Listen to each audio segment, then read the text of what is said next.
And that's why I think like just like whole, mostly non-processed snacks are the ways to go. This could be fruits, nuts, seeds, certain kind of healthy bars that are good, beef jerkies, and the bars, like there's some are better than others and some are like sugar bombs, but you could just like standardize some good, healthy, like non-processed snacks and then have those around.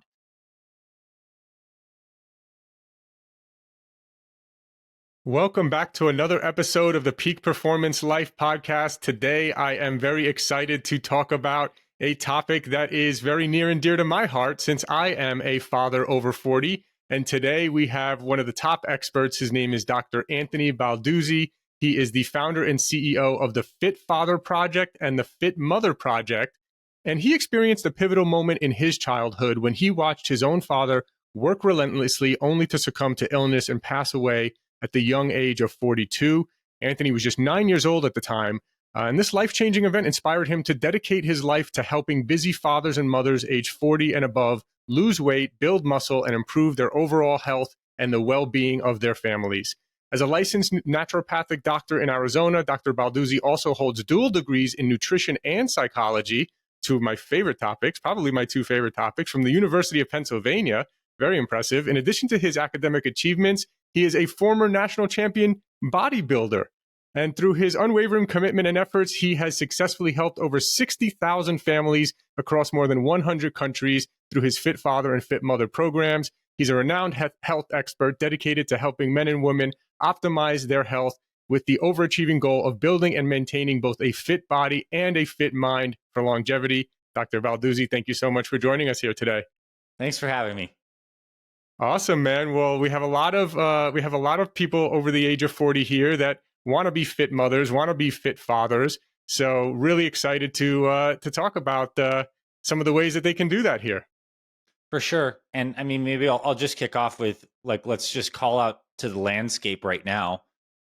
We're living in interesting times where there are more tools and resources available than ever before to live healthy. Information like this podcast, great supplements like you recommend and you offer through your company.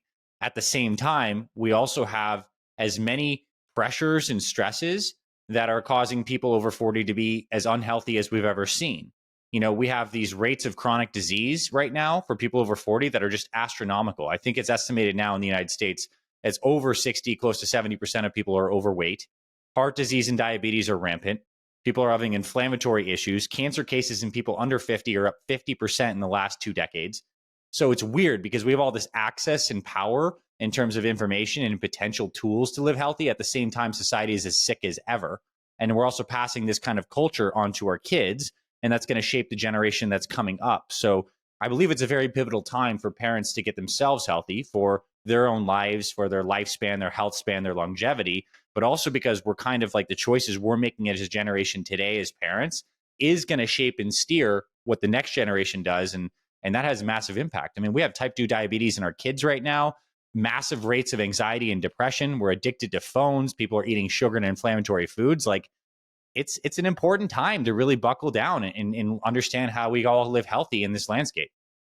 100%, man. I say it all the time. It's our favorite quote here at Peak Performance is a healthy person has 1,000 wishes, but a sick person has only one.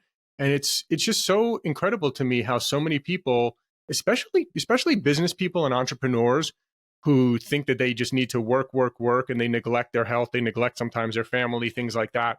And it's just really unbelievable to me that people are not prioritizing the most important thing in their lives, right? Like if you or someone you love was sick, you would give every dollar you have in your bank account to try to help them and make them feel better. Yet we're not proactive enough. Most of us are not proactive enough, and we only are being reactive after the fact. So what do you think are some of the main issues here that people are facing over 40? And I think over 40 is a great one because, when you're in your 20s, when you're a teenager or when you're in your 20s, you can get away with a lot of stuff. And, yes. And so a lot of people that I talk to that are in their 20s and I talk about health, eating healthy and supplements and all that, they're just like, yeah, whatever, but certainly when you get in your 30s and certainly in your 40s, you feel it differently.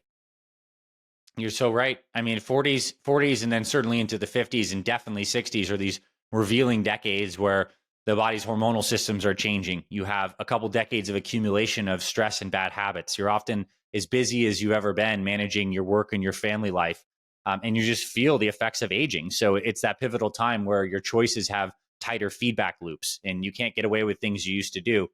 And before I get into maybe some of that discussion, I think it's just a funny thing. We see people in driving, $100,000 Range Rovers going through McDonald's fast food lines, and they would put premium gas in their car, but they're going to put like seed oils and inflammatory carbohydrates and bad fats in their bodies.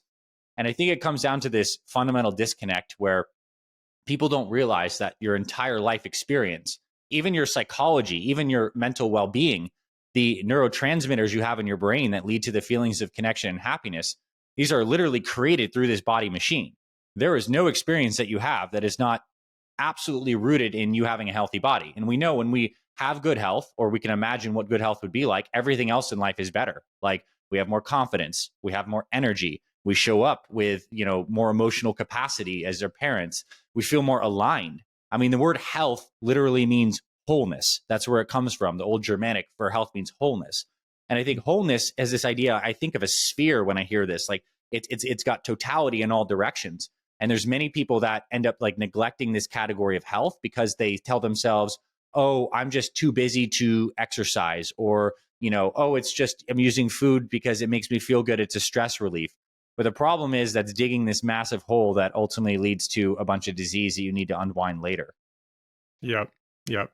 So I think a lot of people might be wondering what are some of the biggest issues that you see? Like in people you coach, you've done tons of transformations. What are some of those success stories look like? How were people, before they started coaching and working with you and after? Well, I think some of the biggest issues are people struggle to be consistent. I think Mhm. all of us, especially those of us that are like are driven in some area of our lives, are good at getting traction on health routines for a period of time. This is like the New Year's resolution thing. It's like we can go to some plan and be successful for a number of weeks, maybe even months. But then friction builds up and we fall off track. And most people aren't able to maintain a very, very high level of health. So that's like for a consistently over time. That's one category. The second category is I think there's a lot of people that are doing okay. They have some traction, they're doing like good basic things, but they actually they're not able to achieve that next level results that they want. So there's still some fat that they can't seem to lose, or they're plateaued at a certain kind of weight and they just don't understand how to get things to the next level. And that's like, I guess, the second stage of the game. And then the third one is there's just legitimate challenges and pressures of getting older. Like hormones are changing, a big time for women in the fourth and fifth decade of life, but also for guys. Joints aren't the same. So you need to have a health routine and exercise routine that respects the fact that you don't have 20-year-old knees anymore, or your low back might hurt from just getting older. So your plan needs to adapt with the different decades of your life. And one of my Mhm. favorite kind of topics, and I hope that we do get into this in this conversation, is creating a health routine that like uniquely works for every person, that reduces these friction points, enables you to be consistent so that you really feel motivated. Like those are like the buckets of things. And so you asked specifically, like, what does it look like when someone starts and then they come work with me inside Fit Father or Fit Mother Project? They start off by having a lot of questions about what they should eat. They're kind of confused about what good nutrition looks like. They're often not as consistent with exercise, or only consistent for short spurts. And they often feel like their routine is like it works, but it's like gives them too much pressure, too complicated. So they eventually fall off track. So on the flip side of it, what they ultimately discover is their own unique health routine that's very sustainable and repeatable, doesn't take a ton of time, is very strategic, and enables them to work it throughout the entire year. And look, if something does happen, you fall off track, you have a plan that you can come right back on track with. So it's all about sustainability, because health is one of those things that you don't win. You don't win health. You got to show up every single day and continue to make forward progress.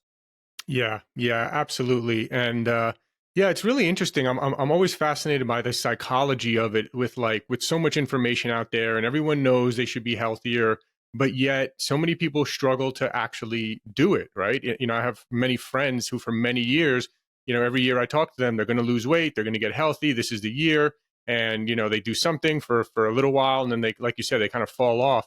So what's kind of like what makes people Hmm. how can people get and I think one of the things you said, which resonates with me a lot, is kind of simplifying it and personalizing it Yes. to each person with something they enjoy.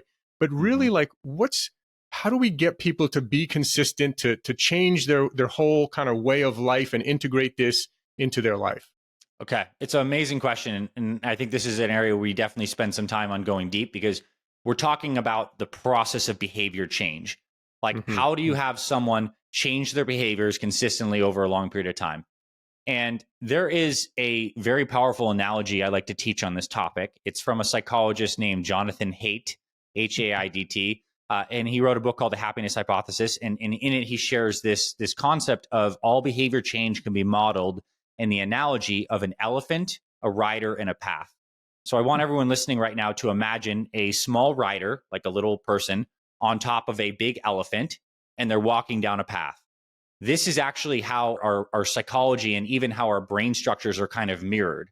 The elephant or the rider, the guy on top, is smart but small. The rider is the prefrontal cortex, the logical aspect of our brain and our psychology, the aspect that can decide and set a target that says, I want to be healthy. I want to lose X number of pounds in this many days. I want to be consistent with exercise. We can create like a structure of a direction, but actually doesn't have the power to move the pair because the elephant is massive. If the elephant wants to go right and the rider says we should go left, no chance. The elephant is our limbic system. This is the deep emotional areas of our brains. And specifically, these are areas like the amygdala, the hippocampus. And they're actually like seated in a really cool way, like underneath the cortex. The cortex like wraps around the limbic system. The limbic system is like the more primal area of the brain that's more in the middle. And it's our deep emotions. This is also our subconscious mind, the stuff that's not like on our conscious surface. And a lot of people who are struggling with their health have subconscious blocks. They have different stressors that they go ahead and like they eat away their feelings with food, or they don't have a deep level of like internal alignment. So as this starts to shape up, what we need to do is give the rider a lot of clarity on a plan. We need to have the elephant aligned. So this means we must do some deep foundational new neuroassociations and psychological work to connect the elephant and the rider together, which means we need to work on motivating the elephant. And that means we need to really get deep into why we want to be healthy. We need to create mission statements. We need to really take the time to not just like look at a nutrition plan and exercise plan, but really make connections on how health connects to all of our important values. So let's say someone is very religious, for example, and it's important for them to follow a particular kind of faith. Like asking and really feeling into the question, how does your current health or lack thereof actually impact that area of your life? How does it impact your ability to feel like you experience God? How does it affect your ability to make money and finances? How does it impact your ability to be a parent? Whatever those core values are, we need to start get the elephant aligned. And the final part of the analogy is the path. The path is where the two are walking. And you can imagine there's an easy path that's like wide open, not a lot of obstacles. And then there's a hard path that has rocks and trees are falling over. So anything we can do to pave the path, which is basically changing our environment in a way that makes it very likely we're going to be successful. This could look like making sure that wherever and however you exercise, there's as least friction as possible. This could be getting a very specific workout that is done at home and takes 30 minutes and you do it 3 times a week. This could be that you meal prep heading into the week to really pave the path for healthy eating success. This could mean that you get an accountability partner or someone in your house to keep you on track and that you throw away the junk food. You're basically paving the path for success. And if we think in this model, we can all kind of imagine what our lives are like, what's good, what works for us and what doesn't, and where our deficits are. We got to give the rider clarity. We got to motivate the elephant and create a really clear path. And from that kind of discussion, everyone can kind of zone in and reflect on where their deficiencies are. If someone ever says, oh, I just feel like I don't have the motivation or they're struggle to stay consistent, it's almost always because they have too much friction in the path.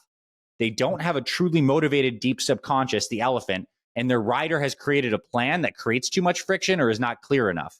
Because like if you start to get these elements in place, you can really start to transform. And I know that seems like a little high level, but we can certainly drill down into practical examples to help people be able to apply this. Yeah, I love that. I love that. And this is, by the way, I do want to drill down. But by the way, this is why I think it's so important for people to actually pay for a coach or some sort of program, nutritionist, whatever the case may be, because when you actually pay the money, it's like honestly, there's lots of meal plans and things out, whatever meal prep stuff you could look up online, whatever. But when you pay and you have someone holding you accountable and that kind of accountability, it just changes everything. And also when you pay for something, that's why I highly recommend you pay rather than try to just do stuff for free all the time, because when you pay, you have a different level of commitment. And so I think people who work with health coaches and nutritionists, there's just a different level of commitment and accountability there for sure. But yeah, I'd love to drill down a little bit into especially some of these psychological things here, because I think it really is the biggest thing. So yeah, what again, kind of going back to the psychological side of things, let's drill a little deeper into that. Okay. So cool. And I think what is really fascinating about the human nervous system, and when I say nervous system, I'm going to talk about the brain, the spinal cord, and then like how the nerves innervate the whole body. Like this is the electrical operating system that leads to our experience of our psychology and the state of our body, whether we're relaxed and present or we're like stressed and anxious. Like our nervous system, we're managing that as we're going through our health journey.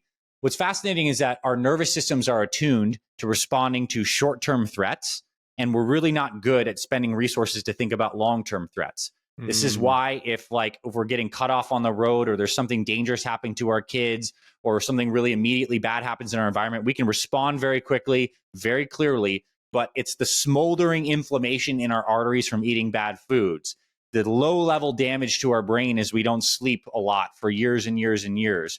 Small bad habits like sweets or smoking that stack up over long periods of time, we don't respond to these, we're not attuned to. So a big part of the psychology, especially if you're someone who doesn't have a lot of great health, is we need to actually bring that future into the present to make it a more salient experience that really starts to change that elephant inside of us and change our subconscious wiring. So what we do in our programs for Fit Father and Fit Mother, before we give you the meal plan, which is step 2, step 1 is doing this deep mindset and motivation work. And here are a couple questions of what we do. It's actually like a journaling process that culminates in a written mission statement. One of the things we do is we do those neuroassociations with core values. We have people write down what their core values are and then see how does your health connect to each of those core values in ways that you might even think about. Like, well, how does your health or lack thereof affect your ability to make money and provide for your family? You might realize that, well, you know what, I'm always tired in the middle of the day. And I know that I have 2 hours of unproductive time in the afternoon because I'm like exhausted and I'm not eating right. I have to take more coffee and then I'm wasting time. And like, what if you lost 2 hours a day, 5 days a week? That's 10 hours a week. Stack that over a year. I mean, that might be costing you honestly 10, 20, 30, 40, $50,000 or more a year. So you can start to make these like aha moments. You're like, whoa. But also you want to look at how to future cast what will happen if you don't make changes. So let's say you continue on your path and you're not making any changes. Like what honestly happens in 10 years from now? If you're alive 20 years from now, have you seen your parents go through some health issues? Like, what does that future look like if you don't make changes? We need to be able to bring that future pain into the present so we can see that our current behaviors, although they feel comfortable and somewhat pleasurable, are actually deeply painful in the long term. So we got to be able to bring that into the present. So that's kind of like this future casting. And then we also want to use pleasure and be like, okay, if I do make changes, what's the amazing future that I could have? And I wouldn't say just don't make it about yourself, because it is good to be like, oh, I'm going to be great. My joints are going to feel good. I'm going to have the energy to travel with my spouse and enjoy the back part of my life, be there for my grandkids' weddings. But also, like, how does your health impact those around you and becomes like a social thing? That's why we're called Fit Father and Fit Mother Project, because for a lot of us, it's not just about our own health, it's about our family's health too. So these are some ways to start to shape up your psychology. And what we actually do in our program is we culminate all of that into a mission statement. That mission statement involves what you're committed to doing in the next 30 days. We like these kind of like short-term goal chunks because it's something you can get some psychological buy-in in. So over the next 30 days, I'm committed to following my Fit Father and Fit Mother workouts 3 times a week, following the meal plan and doing the new grocery shopping. And I want to do this because this is what my values are. My health connects to this. This is the future I want to avoid. And I'm here to do this because this is my deep calling. So it's like a statement like that that involves a lot of these things. And then it's crystallized into actual writing. And then you print that thing, you put it around your environment, and you actually use your environment as like a positive booby trap to keep you on track. Because look, there's going to be a day you get home from work, you're stressed out, the chips are in the pantry, or you just want to have another glass of wine or something like that. Having your environment to help support you in making these psychological changes is really, really massive. And then the other concept before I take a pause here and take a quick breath is that it's okay if you don't have a perfect day. This idea of like perfect days and people having this all or nothing mindset with health is completely killing our progress. What we need to do is try to have the best day we can, but then always reset and refocus the next day. Like it's okay if you had a terrible dinner and you ate 3 pieces of pizza and a beer, as long as the next day you get back onto your nice healthy morning routine, you get your healthy breakfast that's standardized, and you're able to guide back on track. It's okay if you eat an extra 2,000 calories at dinner one day, but if you do that for 2 weeks, now you're in trouble. So this idea of then taking this mission statement and the motivational work and then distilling it down to a daily plan that can be refreshed and reworked every day. It's a system, and the system is largely contingent upon how you eat and your nutrition, because that's like really the gear that really cranks this thing. Now you have an ability to start to retrain your psychology and your habits. I love that. I love it. I love the whole mission statement as well. It actually reminds me of what I do every morning in going out and having quiet time, thinking time, saying what I'm grateful for, Yeah. which health is at the top of that list, and visualizing my Yeah. future and visualizing for me. And this is the thing that I think for people, if they really realize it's not just about you, right? It's about your kids. Like my Hmm. goal when I visualize, I'm visualizing my being alive for my great grandkids, right? That's a goal of mine. I want me, Yeah. my wife, and my two daughters to both live to over 100 years old and go on family Yeah. vacations and spend holidays together every year. And so I'm literally visualizing these things and visualizing us living to over the age of 100. And so so now this is, I actually thought about this. I actually thought really deeply, took a lot of time to think and said, okay, what's the most important thing in life, in my life? Like where if I had one goal and if I achieve that one goal, kind of everything else is secondary. And I guess life is a success, or you want whatever you want, however you want to call it. And that one goal for me is like, well, if me, my wife, and my daughters all live a long, happy, healthy life as a close-knit, happy, healthy family that spends holidays, vacations together every year, that right there, if I can achieve that for my family, everything else is secondary. Right. And Mm. so I just love how but people, you really need to think about it and do work. And most people just Yes. wake up, grab their phone, do this, do that, and Yes. they're just letting everything else control in their mind. You need to do this work. Yes. And then like what you did is just so powerful and you're refreshing it every day. And what you're really doing is actually changing your brain's like neurological structure. Like every time you're Mhm. thinking of that memory or doing that future visualization, you're literally making new neural and stronger neural connections in your limbic system, in that elephant area of the brain. And then that's those roots and connections are coming up Mhm. into your prefrontal cortex, into the plan and the actions that you want to take. And then you take those actions during the day, you reaffirm the importance of that, and you're grooving a stronger pattern where I think I would imagine, I may be going out on a limb here, it would be hard for you at this point to do something that was overtly unhealthy. It would actually be like harder for me to like be like, hey, actually drink this 2 liter soda, have this burger, because for you and your neural circuitry that you've helped pattern, that would be things that are like the antithesis of what you're Yeah. trying to create. You know, those are harmful. That is poisonous stuff. And the person that's trapped in like, those are the habits that I'm doing, they don't have those strong neural grooves yet. And they are getting temporary Mhm. short term pleasure from these things because they feel good in the short term, but they're really long term poisons. So to change that, we got to go through this emotional process and then work the plan. The plan is actually what purifies us because we start with this emotional work and then the daily routine as we work it and then we see results and now we start to get some more dopamine and serotonin that's created from this new healthier process. It can actually replace what we were getting from those old unhealthy sources, and that's why this is a purification process. So if Mhm. anyone out here has struggled with health, I just want to say you're not just struggling with health. This is a very deep game.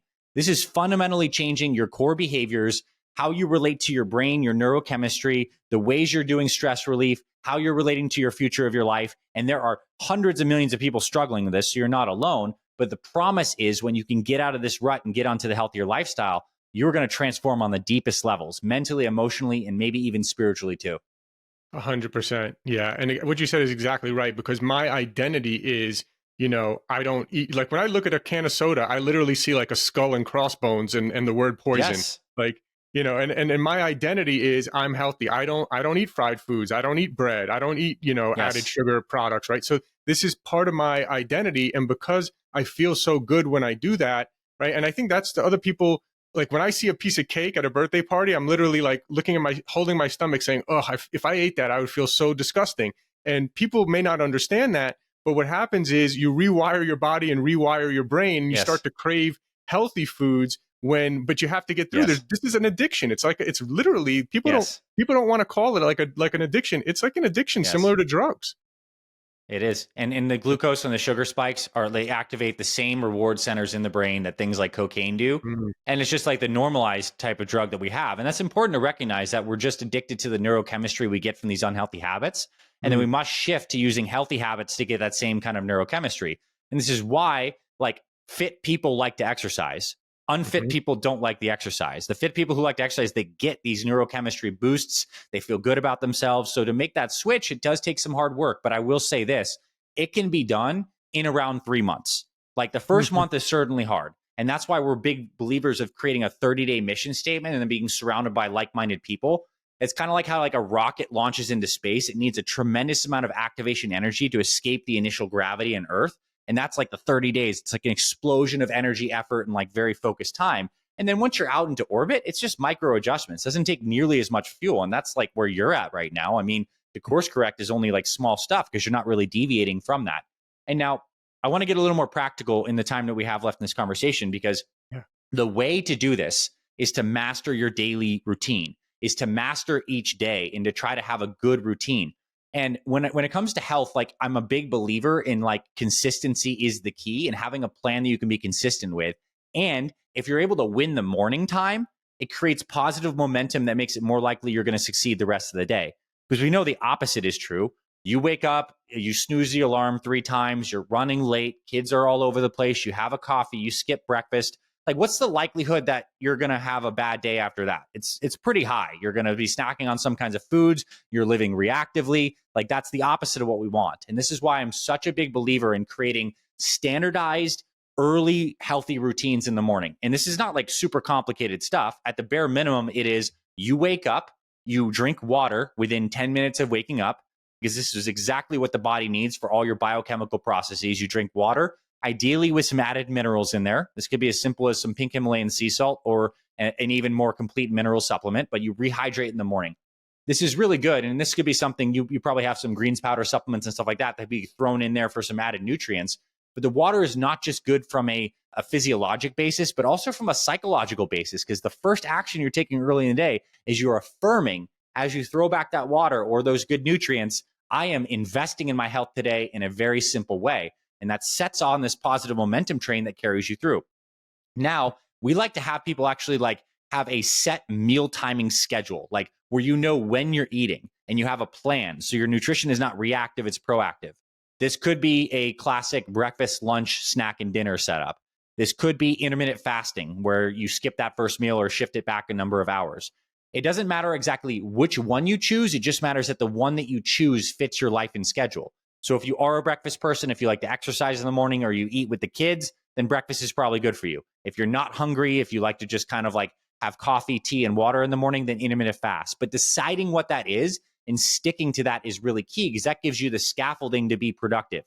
Now, we are big believers as well inside our Fit Father and Fit Mother programs of standardizing the first meal of the day. Early in the day is when we're getting activated into our routines. We're taking care of our responsibilities.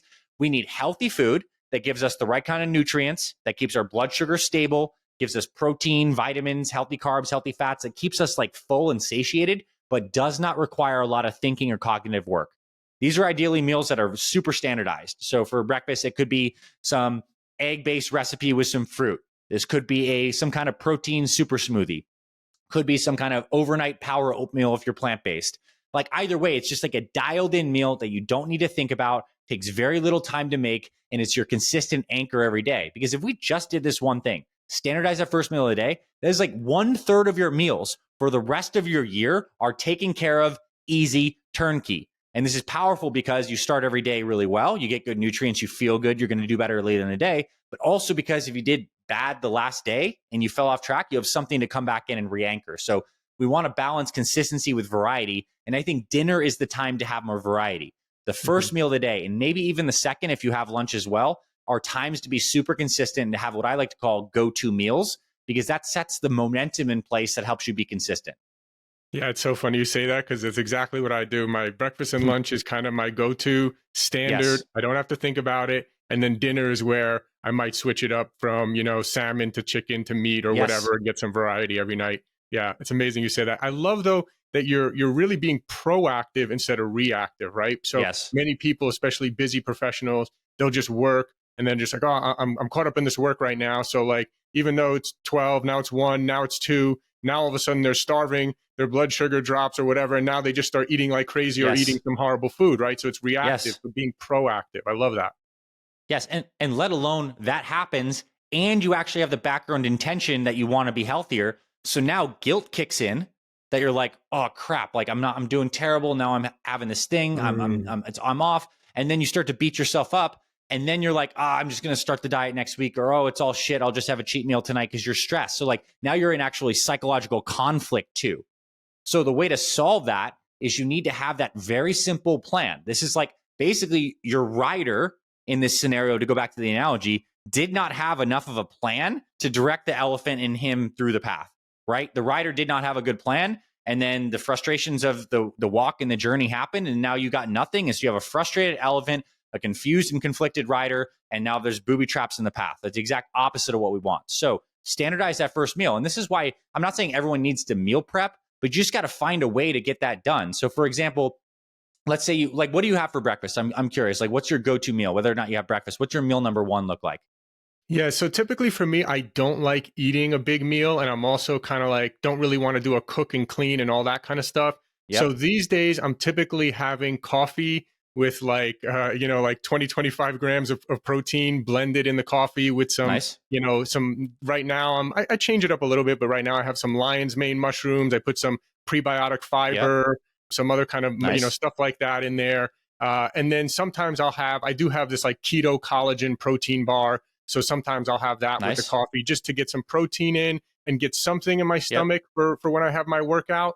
But I want to be light. Yep. I don't want to be cooking and cleaning and stuff like that. Now, I think it'd be better. Now, Yep. to be clear, I don't think this is the ideal breakfast. I think the ideal breakfast would be eating some eggs and stuff like that. I don't think protein powder is necessarily the healthiest option, although I am trying to hit a certain number of protein. And this is just a quick and easy, light breakfast that Yep. keeps me satiated and full for a good 4 or 5 hours if I need it, and Yes. get me through my workout. But so that's mine. Yeah. And then for lunch, I'll That's typically do awesome. like 5 Yeah. eggs.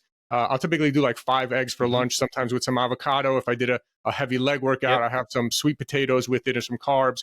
But Yep. the eggs is my go-to lunch, and then I have that as Yep. my go-to breakfast. Yep. That's awesome. I mean, that totally works. And I'm glad you shared that because people have a concept of how that might work. And I'm sure there's a lot of people that can relate to you not wanting to do a full cook in the morning. Hmm. So that's really wonderful. Like other things that are good for lunch is pretty much any protein plus any green. This could be a bowl, it could be a salad. Even Yep. if you don't want to prac, you can go to like a place like Chipotle or some of these fast food restaurants and get protein on greens.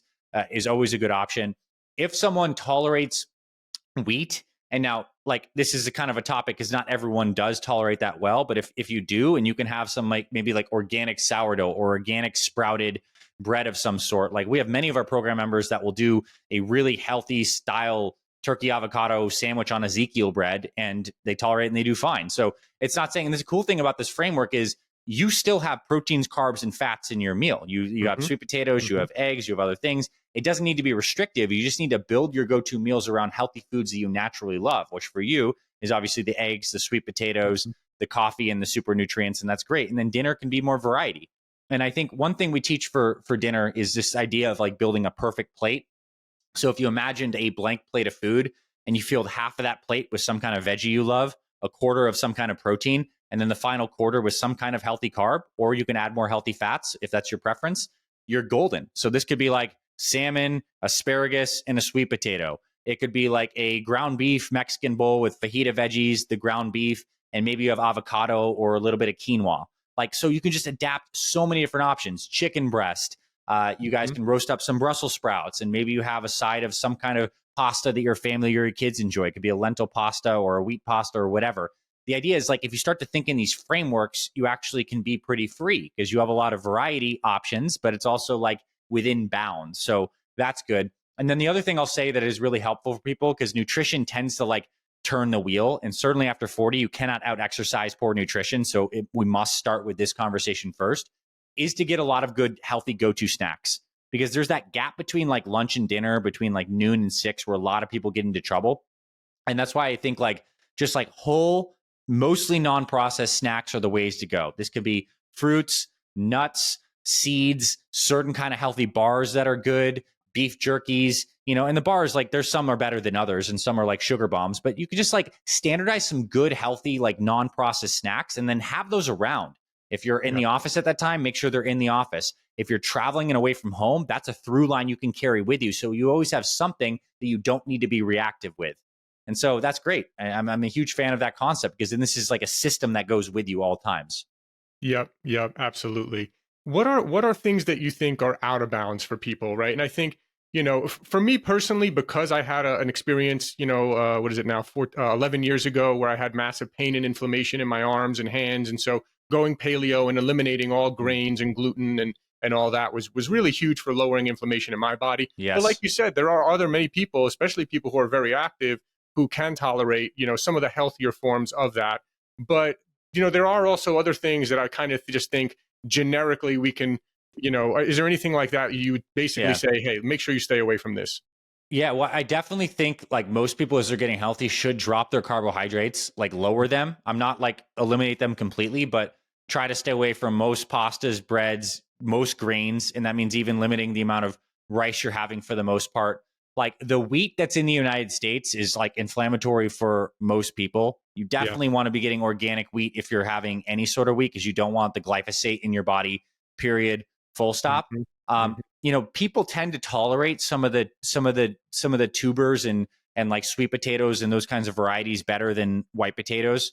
You get a lower blood sugar impact, and like people tend to have a good GI tract impact on that. The key thing is there's a couple main allergens that different people's bodies react to, and those would be wheat, Hmm. dairy, corn, soy, eggs. So these are like some that you want to be aware of. And I didn't sugar is in its own category. I'll get to that in a second, like just like the Hmm. processed refined sugar, all that stuff. But like when you eat these foods, it's important to start to pay attention to the response that your body has. When your body has like a mild food allergy or a sensitivity to a food, I'm not talking like someone has a peanut or a shellfish allergy. That's like a more extreme case. This is just you might find that you have signs of inflammation. So you might feel a little tired or achy. You might find that your nose gets a little more stuffy because that's your immune system's response to like something is not a good protein that we're encountering. Let's produce mucus to bind it. Your poops might get off. You might find redness in your skin or around your eyes. These are all signs that your body's having some inflammation. If I can reflect, my body does not do good with wheat or with cow's dairy. So I basically very rarely, if ever, have these things. There's some exceptions. I find that if I have some ancient wheat, like an einkorn wheat, I can tolerate that just fine. And if I have a little bit of like sheep or goat's cheese on occasion, that's fine. But there are other people legitimately where dairy could be a health food, like where they're totally fine with milk Hmm. proteins. They have none of these responses. They can eat organic probiotic kefir or something like that, and they're in good shape. Each of us has to kind of figure out what works well for us. It's going to be mostly the carbohydrate containing foods and then those allergen foods that I talked about where people have issues. And I'd say if you're on your health journey, try to get most of the grains out of your diet for a period of time and reintroduce them and see how you do. Like maybe you'll find that you're okay if you have a cup of some quinoa, but rice tends to bloat you. Maybe you'll Hmm. discover that wheat is totally fine for you and you can have a sandwich if it's organic, but if you eat eggs, they have some problems for you. So unfortunately, each of us must like go through and kind of figure out what we do. But fortunately, once we do figure that out, it's so Hmm. freeing because you know that you can kind of paint inside the lines. Now, Hmm. here's one of the ways we help people do that. On the program that we have for Fit Father and Fit Mother, we have people eat healthy like basically all the time, but we allow people each week to plan a free meal. Most people call these cheat meals, but cheat has the wrong connotation. It makes it seem like you're doing something bad. We allow them to plan a free meal. So this is like when you're out, maybe you're going out with friends or family and you're going to a restaurant, you have this one meal where you can eat whatever you'd like to eat.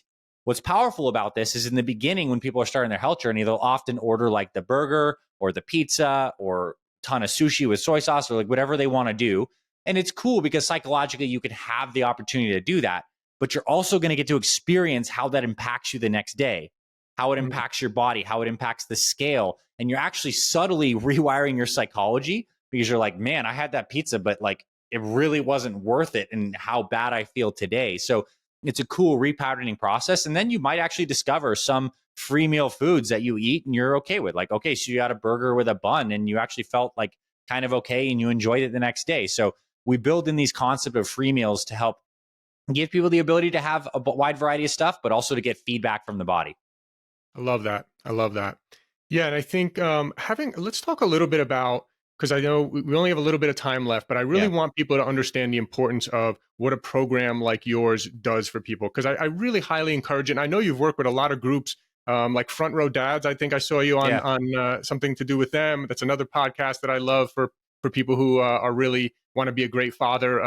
And they have great events. I know you've spoken to many different like groups as well. And this kind of accountability and this kind of a program is what you do when you're serious about making a change, right? When you're just like, yeah, I'm going to give it a shot, or let's see, but you're still staying in your comfort zone. This is a way to really show yourself and make a point. And I know And people might think, well, it's just a program. They're just going to tell me, like they're going to give me some meal plan again. I already had a meal plan from a few years ago, Hmm. whatever they're going to say, right? But like, there's a difference. So let's talk about what it is, with the accountability and everything in your program. Love it. And I appreciate the opportunity to share that. I want to say to talk to that mentality of people, there's so much information online, right? You can get meal plans on YouTube and in Google very easily. All that's doing is satisfying the rider, to get back to the analogy, the rider's desire for clarity of a plan. That's all that is doing. You're just giving the rider something the rider can say, yep, I got something to follow. You're not enrolling the elephant. You're not making sure that you're clearing uniquely for you the path to make something that actually reduces friction, works with your life uniquely, and is going to be sustainable. So no wonder that's going to fail. It's only operating on one subtle level, but you don't have the full integration. So what a full program does when someone actually commits to this is it aligns all three of those variables. You get a far better plan than you get just like free stuff online, number one.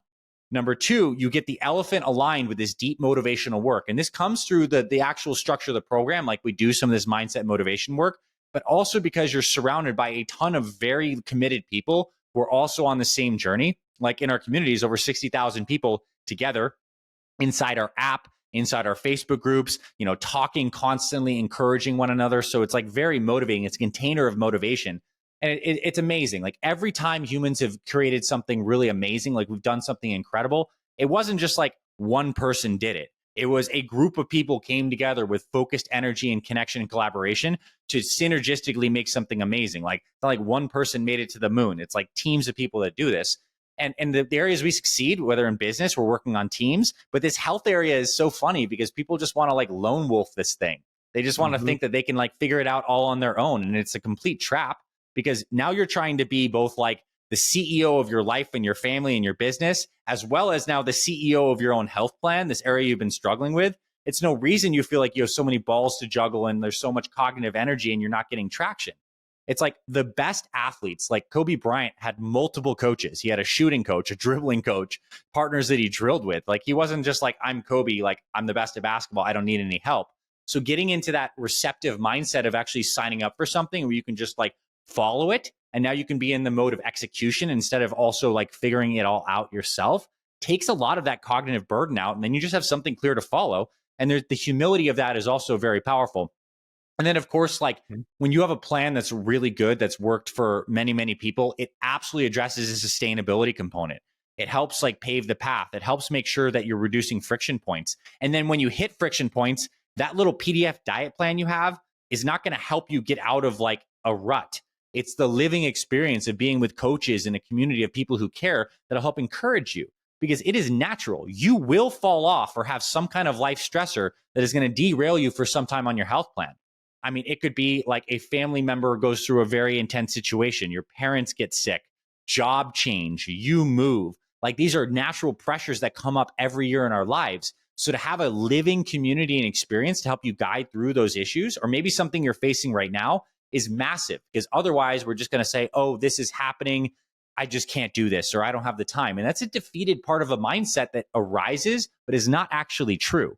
And so a community and a program like this can help you do that. And what we basically do is we walk people through all of these steps when they join our Fit Father, Fit Mother programs, which can be found on our websites, fitfatherproject.com or fitmotherproject.com. And we have programs geared for weight loss after 40 and health improvements. That's like one category, and pure muscle building if you're at a good weight and you want to build muscle.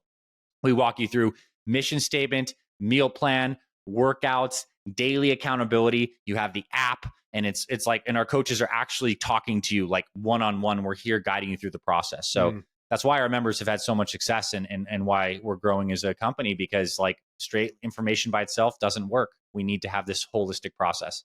Yeah, I love that. Loved everything you just said. I also always have at any given time rotating between different coaches and always have multiple Mm-hmm. coaches at any given time. I think it's a huge thing. So many people are not taking advantage of having a coach and getting outside of your own head, seeing things that you're missing, seeing your blind spots, holding you accountable. I think it is one of the most underrated things, and I think health is the most important aspect of our lives. So if you're going to get a coach, the first thing you should, if you're not in top notch health, you should get a health coach. So absolutely Mm-hmm. love it. So yeah, I guess so. Is that so? Anything else? Anywhere else where people can follow you or learn more from you? For sure. So our websites, as I said, is fitfatherproject.com or fitmotherproject.com. And on those sites, you'll see our program, tons of case studies. You'll be able to like sign up and join. We also have free meal plans and workouts if you just want to get a taste for what we do. We have like our 1-day meal plan. We run you through everything. And we also have we didn't talk about exercise in this podcast, but there's a particular way to exercise after age 40. It's called metabolic resistance training, which is like the best strength training motions done in circuit training fashion. So you get like strength, cardio, and they only take 30 to 45 minutes. Like for health and weight loss, like we recommend you do those types of workouts like 2, 3, and as you get more fit, maybe 4 times a week. But that we can send you a free workout if you go on the website. And then the other great resource too is if you like videos and long form content like this, like go to our YouTube channels. Between Fit Father and Fit Mother, we have almost 1 million subscribers, 700 videos, and just like a lot of great stuff on every topic imaginable, like nutrition, supplementation, exercise, psychology. So please subscribe to our YouTube channel to stay in the loop on all of our great stuff. But if you really want to take action and get out of like the information overload and actually have something directed to follow and like take away the guesswork, then the websites and the free meal plan and the programs are the best place to start. Amazing. I highly recommend it. Dr. Balduzzi, you have so many testimonials and really appreciate what you're doing in the world and how you're helping people. You're saving lives. People don't realize it because it's not a short-term thing. Like you said, it's a long-term thing, right? But you are adding years to people's lives. And I think that's the most important thing. I mean, think about, I have people whose parents passed away before they ever met their grandkids, right? Yeah. I think that's sad. I think that if we can avoid that as much as we can, prioritizing our health and being a part of a communities like yours is one of the most important things. And I think it's one of the best decisions people will make in their lives. So really appreciate you and everything you're doing. And I hope we can do this again soon. Thanks for the conversation today. I really enjoyed it. Thank you.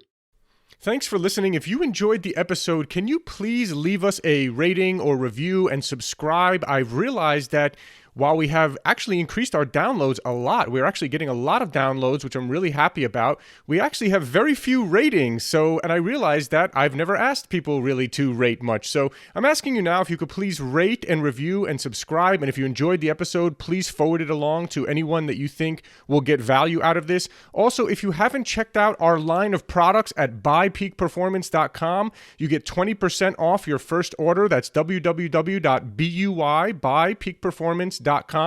We have some incredible products, including our organic high-altitude coffee. If you don't know this, coffee is one of the most heavily sprayed with pesticides out of any crop. So it's really important that you drink organic coffee. We've gone above and beyond to source what we believe is the highest quality and healthiest organic coffee in the world. We're also famous for our organic green superfood powder. You can get 20% off of that as well at buypeakperformance.com. We also have an organic vegan and paleo plant protein. See, most of the vegan proteins out there are using brown rice protein, which is really not a good source of protein, and it's also a grain. And if you're paleo, you know that grains tend to cause inflammation in some cases for some people. And so we wanted to make one that was paleo friendly and vegan and organic. We made an amazing amino acid profile, so it's really one of the best plant proteins for muscle building. So you can check out Peak Performance Organic Plant Protein. You can find that on our website. Of course, all our products are on Amazon as well. So thanks again. And again, please, if you enjoyed the episode, please forward it along